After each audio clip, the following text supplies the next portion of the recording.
Mission Impossible: The Final Reckoning is the slightly flawed but incredibly satisfying finale to one of the best franchises of all time. I just got into these things recently, and boy did I not expect to make a statement that hyperbolic when I began, but also boy would I ever defend it with my dying breath. The 7 movies that got us here are filled with some of the best moments, characters, tension, and pacing that I have ever seen. Throughout the entire franchise, the set pieces were grand and would only get grander. The stakes were high and only got higher, and the action was impossibly impressive and only continued to blow me away. Tom Cruise just really knows exactly what the hell he's doing here. Going in, I definitely expected a lot of these stunts to be impressive for the sake of being impressive, and while that element is still present, they're integrated so well into the narrative and do nothing but vastly enhance the overall story. But let's focus on our latest installment, the conclusion to this epic franchise, and also part 2 of the film before it, Dead Reckoning, something this franchise has never really played around with before. When it came to Rogue Nation and Fallout, I've always kind of considered them to be the most connected films in the series. Not only does it have the same villain in both, even if he plays a different style of role in each, a lot of the same themes can be felt throughout both. The connective tissue between those two felt very prevalent and intentional, but obviously that same concept is taken far deeper when it comes to Dead Reckoning and Final Reckoning.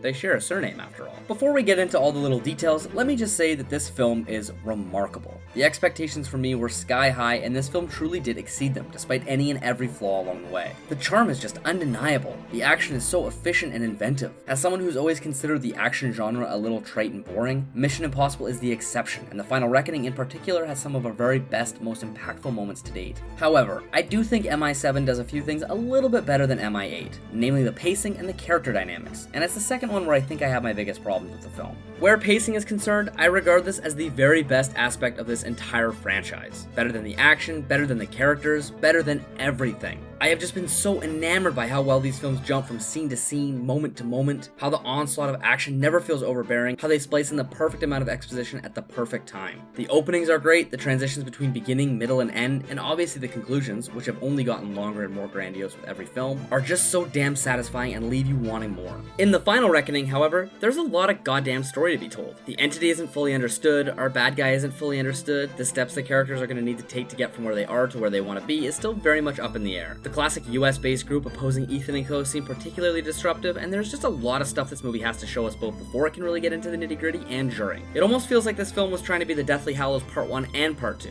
and I'm not really mad that they decided to go with this route. Crazy action and insane stakes lose their luster after some time, and if they use the previous film to exposit a little bit more stuff to us and set things up here and there, not only would it have made that film just a little bit weaker, but I also truly think it would have made this one weaker too. I do not think they pulled it off flawlessly, but I like that this movie let us breathe from time to time and gave us some slow, drawn-out scenes in between the bombastic insanity. On paper at least, because in practice something this film I think dropped the ball on a little bit was something that could have enhanced those slower moments a ton, since the dynamic between our characters was missing in this film big time. Just like with Revenge of the Sith, this film makes the mistake of separating our main characters for a large chunk of the movie. We even added Paris here, who I think worked wonderfully with the group, and Grace and Ethan were really starting to find their groove before they got pulled apart, and we were subsequently robbed of more awkward and cute moments. Now, funnily enough, I think both groups get really good characters to work with when they go off on their own. Ethan gets his super horny sub, and we get to witness the character with the best bangers per line in the entire franchise. You must be Captain Bledsoe.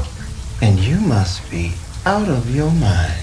As well as his time with the government guys where we get to see stoic and brazen Ethan Hunt, and we get a great, well-earned moment of some of his exploits being listed off for us. I wish that scene went on for 10 whole minutes. I love that stuff. Oh, and the others get William Dunlow's unique new life in the ice. Having Dunlow back provided wonderful connectivity between this film and the first one, and in fact, I think this movie did a wonderful job of bringing in elements from every film. I particularly like the nod to MI3, a film I am quite partial to. It's always felt just a bit lost in the later movies aside from Jules, which is an aspect of Ethan's character I quite like. But regardless of how good these two separate dynamics were, I think most of us just wanted to see our characters interacting with each other one more time. We just want to spend a little bit more time with them. Benji loses a bit of his charm since he has to take on more of a leadership role, which is really cool in the context of the film, but I think when he has Ethan and even Luther around, he gets a bit more comfortable and can be himself, and himself is one of the best additions to this entire franchise. Losing Luther stung, and I'm not entirely sure his send-off worked all that well, and I can sadly say the exact same thing about the death of my beloved Ilsa in MI7 as well. The pacing is something I can easily excuse, but I do think they made a bit of a mistake having our main crew go off on their own instead of working together a little bit more. Having said that, both missions these groups go off to do are fucking sick and do work insanely well in tandem. Ethan trusting his friends beyond belief, calling an insane favor after insane favor with full trust that they would come through at the right moment. It just warms my heart. I really did love Paris's inclusion as well. I think she brought a wonderful charm and personal stake with Gabriel, but I'm not so sure I can say the same for Degas. Someone who absolutely never for a single moment harmed the film, but maybe just brought a little less than some of the people who came before him. The scene where Ethan and Grace are captured was just perfect. I cannot praise this franchise enough for how well they deify Ethan. It's just the perfect amount of him losing, making a mistake, getting the shit kicked out of him, but at the end of it all, always coming out on top. He always has a contingency plan, or he's able to come up with something on the fly, and it feels remarkably earned and fitting when he pulls something batshit out of his ass to get out of a situation, such as the fake tooth he bites down on to escape Gabriel. That scene provided us with one of our few moments of brief levity, where he continually tells Grace she did great and that she's gonna be okay. And little moments like this reinforce my desire for them to have spent more time together throughout this film, so we could have had a few more of those moments. I'm not sure I'm entirely sold on Gabriel throughout these two films. He definitely grew on me with every scene, but he never reached the heights someone of his stature at this point in the franchise maybe should have. I don't know if he's fleshed out enough when it comes to his motivations with the entity, and we don't get enough on his background and connection to Ethan, which is particularly egregious given that they dangled that carrot only to not do that much with it. He still has some great moments, but not only did I never see him as the unstoppable villain who was always one step ahead of him like Solomon Lane, he never quite had the screen presence or charm like a few of our other antagonists have had in the past. But enough of that, the diving sequence down to the Sevastopol was fucking incredible. If I wanted to be a bit of a nitpicky dick, it might have been a little drawn out, and I would have liked a bit more clarity on what he was trying to accomplish at any given moment, but I don't even know how they could have done that in any natural way or how they could have set it up beforehand without harming the pacing, so shut up me and just enjoy the spectacle. God, the build up to it, the camera work as he descends, the score thumping in the background, the audio in general of him rooting around as the sub chaotically flipped and flooded. Jesus. My fiance next to me, who at this point had only seen the prior film, was on the edge of her seat, experiencing a level of genuine panic and discomfort that I didn't know a film could possibly evoke. She currently has no fingernails left and hasn't decided whether or not she thinks it's the greatest film of all time or if she hates it because it ruined her stomach.